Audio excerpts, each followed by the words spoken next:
In the previous lecture, we spoke about understanding analytics, the basics of analytics, the basics of machine learning, how machine learning positions itself with deep learning, artificial intelligence, data science and so on.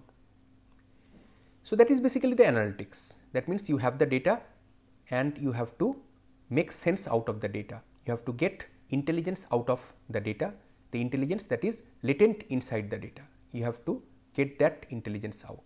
For that you need to use all these machine learning, deep learning, AI techniques and so on.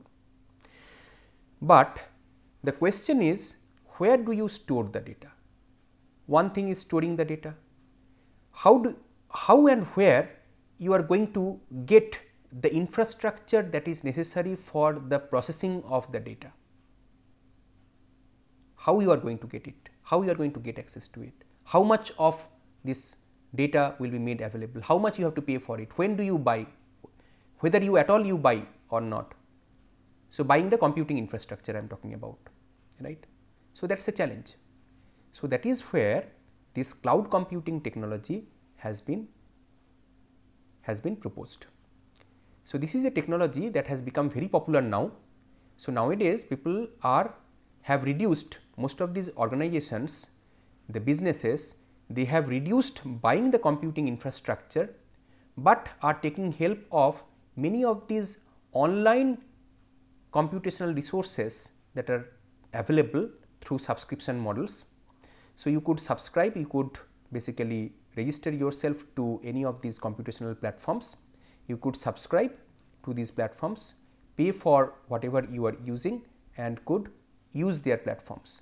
So, essentially what you have is you have a scenario at present, you know today you do not really, if you have some computational needs, you really do not need to go and buy a server, a computer or a high end machine or whatever.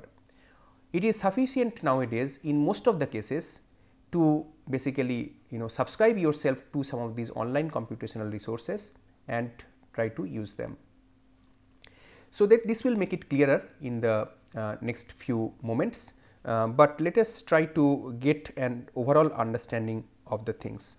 So, before we do so, I just wanted to give you a recap of what we have in terms of IIoT and Industry 4.0. We talked about sensing, communication, networking and computing. It is this computing that that basically attracts the cloud technologies. So, where cloud can make the business processes much more simplified and much more efficient and powerful and also cheaper. So, this is where this cloud technology becomes helpful. So, when we talk about digitization, so the digitization process involves acquisition of the data in the context of IIoT, acquisition of data, management of assets, management of resources, knowledge management and so on. So, in the context of IIoT, we are essentially talking about a scenario where we are talking about volumes of data that come in large velocities and they have different other characteristics as well, and these are like time series data coming from different field devices, different machines, different IoT devices and so on, which will have to be stored, processed and so on. So, how do you handle that kind of data? That is where this cloud becomes necessary. So, cloud technology will help you to handle huge volumes of data, to handle huge volumes of data, not cloud alone, cloud with different other data management techniques like the ones that we have already spoken in our analytics lectures. So, cloud will help you for storage and for processing, that means running different computational jobs, and that for that we do not really have to go and buy a very expensive computer, a expensive server and so on. We could simply get ourselves logged into some online cloud service providers and we can hook our system that we develop which basically are a combination of different IoT devices throwing a lot of data to that cloud, and this cloud is going to do the rest. So, the nature of data that we are talking about in IIoT are unstructured, unorganized data, data which cannot be stored in the form of relational tables, data which are coming from different machines, sensor data, actuator data and so on, data which are coming from different other heterogeneous machines, data where the quality of the data varies with time. So, there is a need for cloud, So, and these are the reasons why cloud will be needed. The first thing is that cloud basically gives you a platform for high computational speed for data monitoring and analytics. Second benefit is storage. Storage of large volumes of data is possible with cloud in a very seamless manner. Third is scalability and security of services. So, basically because there is a separate cloud service station, a cloud service provider who has their own different processes. So, even if one CPU fails, there are other CPUs which will be there to take over. So, it is a scalable and reliable and also secure service, cloud based service. So, security part, let me tell you, security and privacy, there are a lot of issues with it. So, some people believe that cloud basically is not a good platform for securing your data or offering privacy of the data, because people think that you do not know where your data is going to be stored, is going to be processed and so on. Anywhere in the world it could be done, and because you do not know, some people have lot of concerns about the security of the data, the privacy of the data and so on. But in general, the many people believe that cloud based platforms will give you a reliable platform, a scalable platform and a secure platform for storage and handling of data. And also the acquisition of the data with cloud can be made much more efficient. So, before we go any further, let us talk about cloud computing in little bit more detail. So, cloud is suitable for number of things, for running your high end computational jobs, scientific jobs and so on. For business operations, cloud will be helpful. So, basically cloud fulfills the need of what, when and where solutions, offering different types of storage access to computational power, software, platform and so on, different types of accesses and so on. Supports a coherent, expandable, that means scalable and coordinated business model. So, basically expandable means what? That some part of your job, if it requires that you need more storage, that also can be expanded very easily. You could you just subscribe to whatever additionally you need, and automatically in a seamless manner you would be able to get those services. Cloud platforms are supported by the present day mobile devices, that also makes cloud very attractive. So, before I go any further, I would like to make sure that you understand the utility of cloud, why cloud is so popular, why cloud is necessary. So, cloud computing, what is it, right? I would say that cloud computing is computing offered as an utility service. So, computing offered as an utility service means what? We know of different utility services such as electricity, utility services such as water and so many different other utility services such as LPG connections, right. So, we know of all these different utility services. So, for all these different utility services, electricity, water or LPG connections at home, what happens is that we need we have the necessity to light our bulbs at home, to run our air conditioners, to run our fans and so on. So, we have this necessity. For that we have the necessity for electricity, but that electricity we do not really have to generate ourselves. We do not have to generate ourselves. So, what we are doing is that there is a electricity service provider, and that electricity service provider, we have to subscribe our electricity services to the electricity service provider. The electricity service provider will then remotely give that connection. Of course, there is a requirement of having a physical electric connection to our respective homes or offices, but given that is in place, what happens, the remotely the electricity service provider is going to send the electricity and we can enjoy this electricity. So, we can run as many bulbs that we want, we can light as many bulbs that we want, we can run as many air conditioners that we want, and so on. We are least bothered about whether the electricity is going to get over. If we have more requirements of electricity, we keep on running more. We do not bother that okay, I have very little amount of electricity and I do not, I do not want to run more. So, that is utility as a service, and the beauty about it is that we keep on enjoying as many units of electricity as we need, and we will be billed for the number of units of electricity that we have used. So, pay per use concept is applied in all these utility services. So, I took the case of electricity. The same applies for water as well.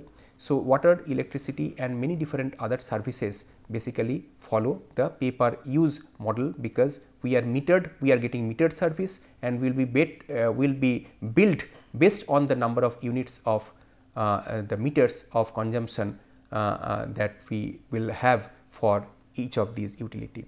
The same concept was extended further. People thought that if electricity can be offered as utility, if water can be offered as utility, and people can subscribe to these services without worrying how to generate electricity and so on, and they will get billed based on the number of units of electricity that they are going to use or other utilities that they are going to use. Why can't we adopt the same model in computing? So, traditionally what used to happen, that if you have a huge computational job or something where you have different computational requirements, you would have to go to the market, you will have to procure the different equipments, the big servers you will have to procure, you have to buy them, you have to pay money upfront and then install them, and then you will be able to use those equipments. So, that basically delays the business requirements, business processes will be delayed. Second thing that will happen is you have to have lot of upfront investment for this computing infrastructure. And the third thing that is going to happen is that if you have further requirements, you cannot expand further. So, instead imagine a scenario that there is a service provider for computing. You have a computing service provider, which we call as the cloud service provider now. So, this computing service provider will give you all these resources through online subscription, and through online basically you would be able to log in to different portals and be able to run your computational jobs based on your certain requirements. This is basically the concept of cloud computing. Computing as utility is what cloud talks about, and you basically can enjoy in this kind of model as much of computational resources that you need. If you have less resources to start with, if you have requirements for less resources to start with, you use less. If you have more requirements, you use more. So you can basically, it's an elastic kind of model. Based on your requirements, you can expand or decrease the amount of resources that would be required, and accordingly you are going to be you will have to pay for the units of usage of the computational resources.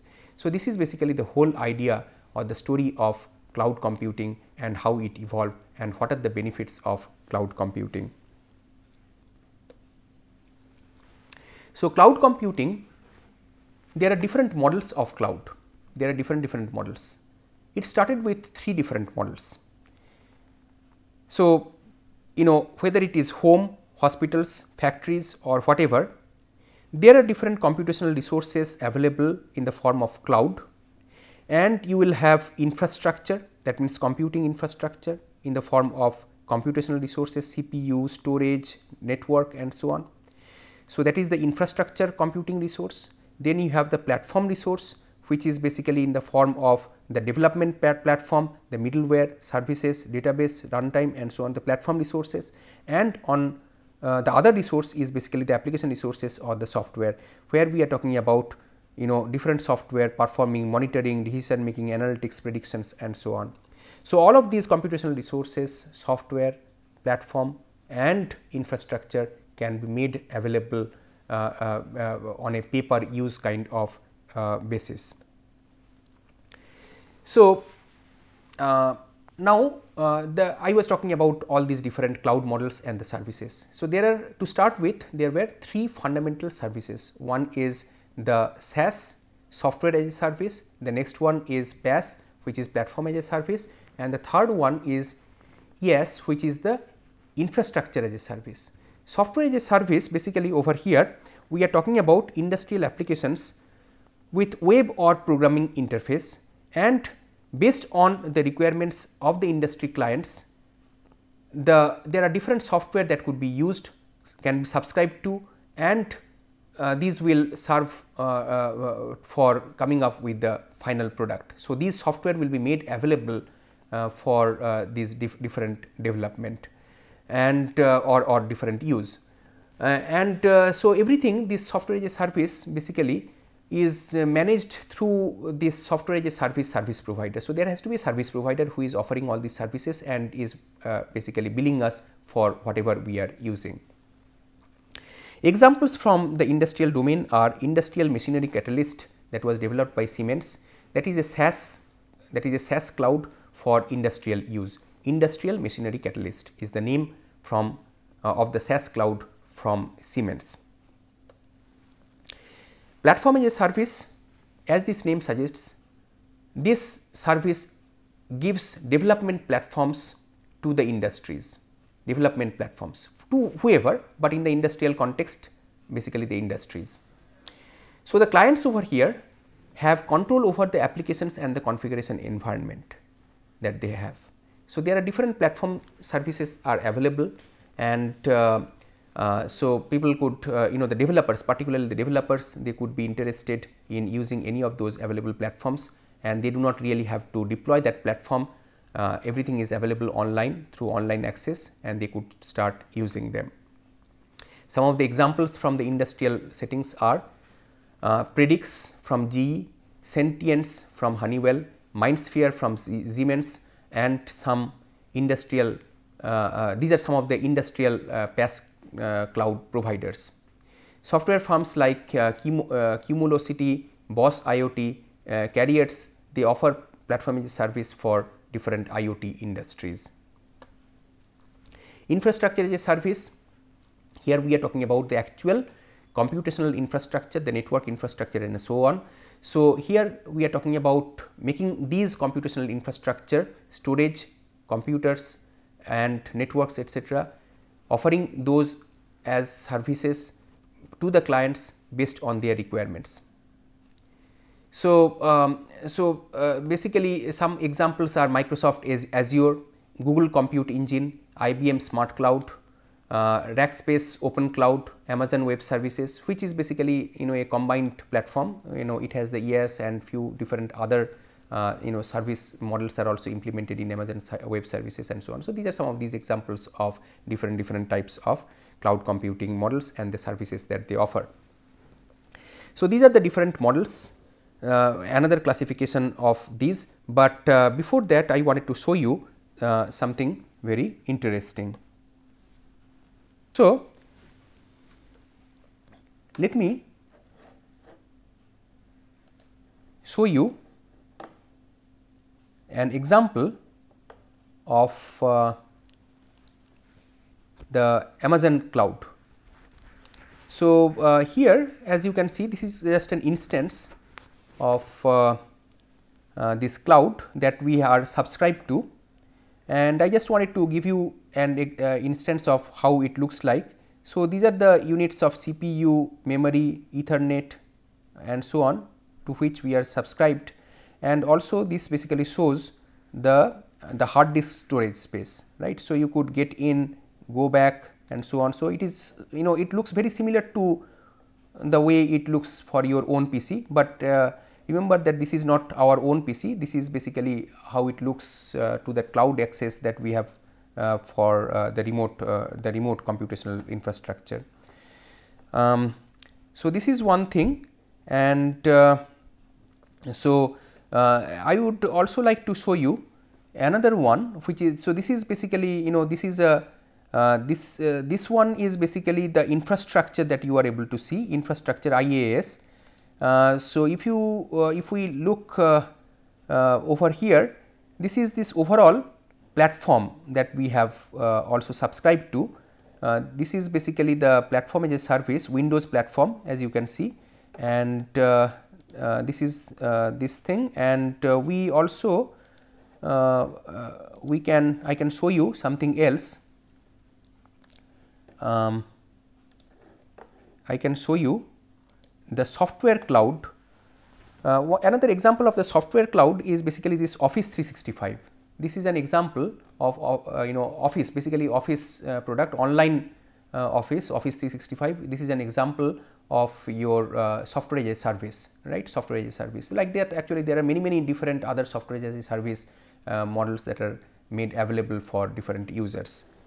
So, now let me go back once again to whatever I was discussing earlier, and so we have looked at these different types of cloud, Amazon cloud and Microsoft cloud example I have also told before. Like that, you have this software cloud like this Office 365 and so on. There is another classification of clouds, right. So, cloud one is based on these models, whether it is software as a service, platform as a service, or infrastructure as a service. There is another classification based on the deployment model, right. So, based on the deployment model, the cloud can be classified into three types. One is the public cloud, private cloud, and the hybrid cloud. So, public cloud are set up for use of any person or industry, whereas the private cloud is set up by some single organization. For example, IIT Kharagpur also has its own private cloud, right. And hybrid cloud basically is a combination, it is a combination of both public and private. So, it is a cloud that is set up by two or more unique cloud setup providers, right. So, both public and private, and it has the advantages, the hybrid basically has advantages of both the public and the private cloud. So, end users are very important in cloud computing in IIoT. So, end users in the industries would like to get access to the cloud services, whether it is software as a service or platform as a service or infrastructure as a service. They need, the industrial end users need access to the cloud services, and these services will differ from firm to firm and are based on their products and services. So, the domains of use for IIoT lies in many different areas such as healthcare, transportation, manufacturing plants, refineries, mining, marine, and many more. So, this is a cloud based IIoT architecture. So, as you can see over here, so at the very bottom we have these different sensors and different devices.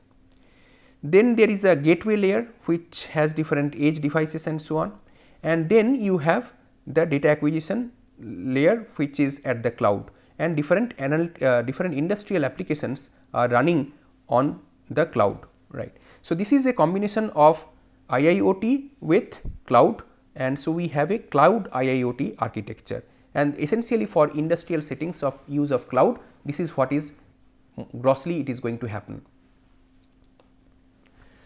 So, cloud computing in IIoT, industrial big data storage it is going to offer, heavyweight algorithms for data analytics can be executed, prediction of failures before occurrences can be done in a much more efficient and efficient manner, device provisioning and configuration can be done remotely with the help of cloud, real time device monitoring can be done, data privacy and security access can be provided with the help of cloud. So, consumer versus industrial IoT cloud platforms. Consumer IoT cloud platforms have very specific applications from end users. They have modest levels of security implemented, and they are very cost sensitive. Industrial IoT cloud platforms enable large number of data points for plugging in, supports quality of service, that is very important for industry scale applications, and also offers much more robust security compared to the consumer IoT cloud. And also over here in the industrial IoT cloud, ROI is very important consideration compared to the consumer IoT cloud. So, these are the different industrial cloud platform providers. So, so I am not going to through any of them, but so these are some of these examples. ThingWorx is one. There are others like Cumulocity, Uptake, C3 IoT, Minesphere, and many different other providers, industrial level cloud platform providers, and their names are given. So, many of them, as you can see, are applicable for IoT. That means they have IoT enablement. So, IoT cloud, these basically are IoT cloud providers. So, industrial cloud platform providers, so by different industrial companies, things like Predix from GE, Minesphere from Siemens, Honeywell cloud is also there. Different software development firms such as C3 IoT, Uptake, Minesphere are different other examples. Predix is a platform as a service PaaS cloud, which can be used for tracking, management and enhancement of capital. Predix basically defines the organization of the system and sub-assemblies and their components, and also Predix basically has the support for digital twin, which is very essential for most of the industrial manufacturing settings. So, digital twin technology for learning, estimation, optimization and representation of different assets. So, Predix basically has many of these support for many of these requirements that are there for industrial manufacturing sectors. So, this is how this Predix platform looks like. At the very bottom, as you can see, we have these industrial applications. In the middle, we have the IIoT platform comprising of different components such as the analytics and machine learning, industrial data fabric, distributed intelligence and development environments. And the topmost layer shown in this particular figure has the IT and OT. OT is the operational intelligence and IT is the information technology. So, information technology and operational technology. So, you have different components such as the OT systems, the enterprise data, asset data and external data. So, this is how this Predix platform structure looks like. Minesphere is another cloud based operating system platform for IoT, and this is an open platform as a service in addition to the AWS cloud service. It brings together IoT data from factory, product, machines, systems and different other industrial machinery, and it provides an enterprise oriented solution. This is the overall this basically shows the overall features and the advantages of Minesphere. Advantages are that Minesphere basically provides large system network, supports ecological industrial solutions, has PaaS cloud services for offering, and there are many others also. In terms of the features, it has security support for secured services, procurement and distribution, provides various APIs for analysis and automated exploration of performance and intelligence. Honeywell also has its own cloud service provisioning for performance optimization, deeper insights into the processes, driving agents and designing skills. These are different use of the Honeywell cloud service, and this is particularly targeted for different oil and gas industries. Honeywell cloud service is a secure, scalable and standard based platform. It supports SaaS business models as well. So, this is this Honeywell cloud service, and you can do a number of different things. Data analytics can be done, on-site control and management could be done, connected world of devices and assets, that means IoT basically enablement, and smart and secure alliance. These are the different features of the Honeywell cloud. So, with this we come to an end, and we have this list of different references of certain things that we have covered. We have talked about some of these different industry level solutions for IoT cloud, and we have also seen that industry specific requirements are different. So, IIoT cloud rather than IoT cloud is more interesting, and there are different solutions already in the market that could be used by different industries to who have requirements for support of IIoT and their deployment. So, thank you. These are all these different references. With this we come to an end. Thank you very much.